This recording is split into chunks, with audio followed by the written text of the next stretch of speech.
La encíclica Amoris Laetitia, que traducido significa la alegría del amor, esta encíclica del Papa Francisco, que tiene pasajes absolutamente preciosos, pues también ha generado confusión, especialmente en un tema que sigue siendo polémico dentro de nuestra Iglesia Católica y que no debería ser polémico. Me refiero a las parejas divorciadas y vueltas a casar. Pues digamos que en una teología sencilla y directa como la que nos ofrece el Evangelio, una persona que está divorciada y vuelta a casar, si tenía un matrimonio católico, perdón, pues esa persona está en adulterio. Realmente eso es lo que dice el Evangelio.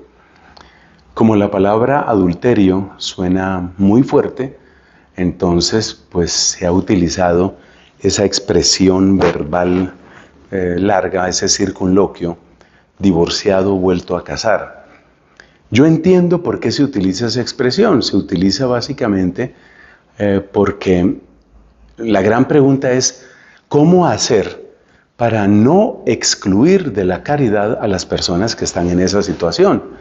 Sobre todo por la complejidad en la que se puede ver una persona cuando ya lleva años conviviendo con una nueva pareja, tiene hijos con esa nueva pareja, probablemente llevan una vida de cierto respeto, de cariño, de humildad, de acuerdos fundamentales y muy importantes en cuanto a la educación de los hijos.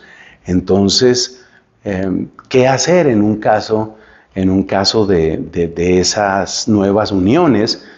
Y bueno, otro documento del Vaticano, no directamente del Papa, pero sí promulgado con la autorización del Papa, es este que salió en el año 2023, en diciembre, que se llama Fiducia Supplicans y que se refiere a las bendiciones para parejas en situación irregular. De nuevo, pareja en situación irregular es una expresión larga para referirse, por ejemplo, a los divorciados vueltos a casar o para referirse a las personas que son del mismo sexo y que viven, como se dice, a la manera de los matrimonios, ¿no? Viven a la manera de los cónyuges. Entonces, yo entiendo, y muchos entendemos, por qué se hacen esas vueltas de lenguaje, ¿no? Divorciados vueltos a casar, parejas en situación irregular. Es tratando de no ofender, de no alejar, de que no se sientan excluidos de la gran caridad de Dios, de la gran misericordia de Dios. Pero por supuesto, el desafío que nosotros experimentamos como católicos es que nosotros no podemos oponernos a la caridad, pero tampoco podemos oponernos a la verdad. Y es que además sabemos que no hay amor más grande que el del corazón de Cristo, pero tampoco hay verdad más grande que las palabras de Cristo.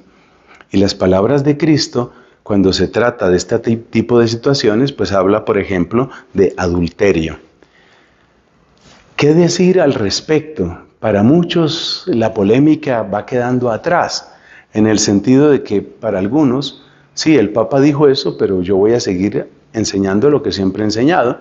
Para otros, cambió la iglesia, por fin la iglesia se volvió amplia, por fin la iglesia se volvió inclusiva, por fin la iglesia puso por delante la caridad por encima de toda otra consideración. Yo creo que es necesario ser claros, Se ha convertido como en un lema de mi propio corazón y de mi ministerio, caridad y claridad. Y creo que no tienen que oponerse, o si lo quieres con otras palabras, caridad y verdad. Y la verdad en este caso es que no responde al plan de Dios. Una pareja entre personas del mismo sexo no responde al plan de Dios. No corresponde al plan de Dios que una persona viva en adulterio. Eso no corresponde al plan de Dios. Y hay que decirlo con caridad y hay que decirlo con claridad.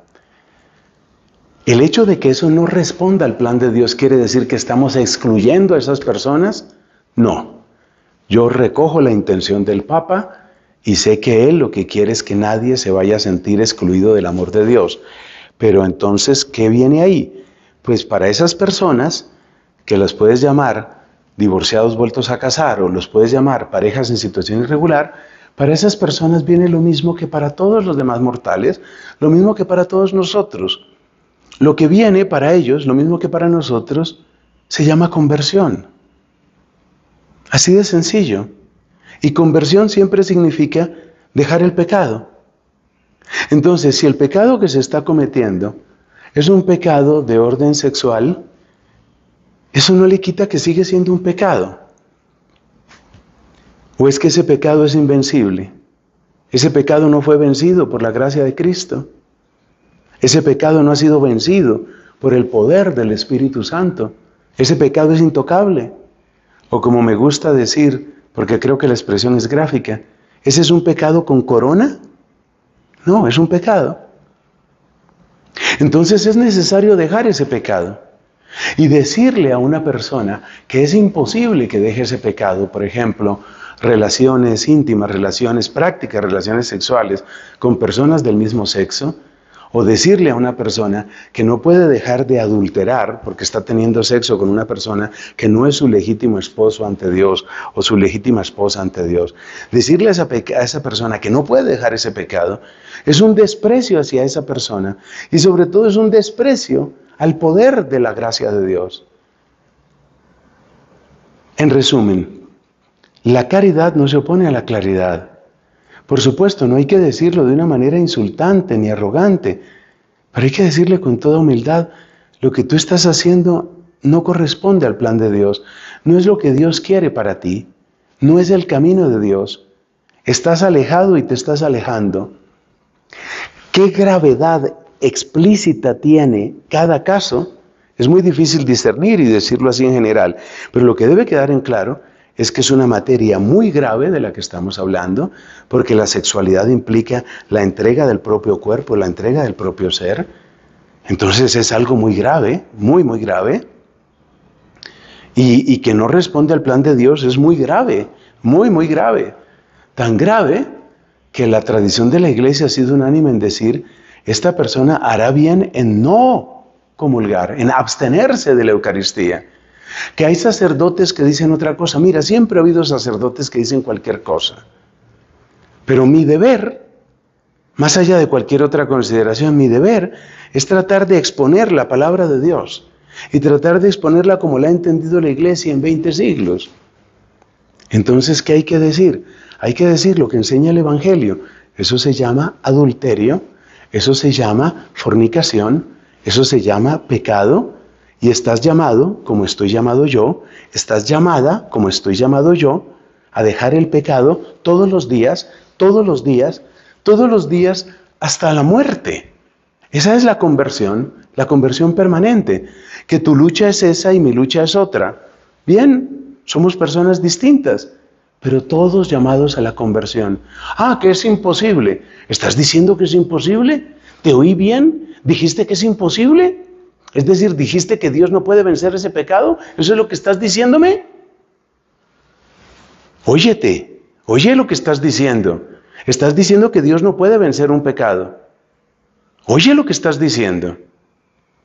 Todos a enmendarnos, cada uno de su pecado, y a emprender el camino del Señor con paso resuelto, buscando la santidad, la plena unión con Él, sin hacer trampas, sin torcer las palabras, sin pretender presentar una falsa misericordia o pretender presentar un nuevo evangelio distinto del anterior.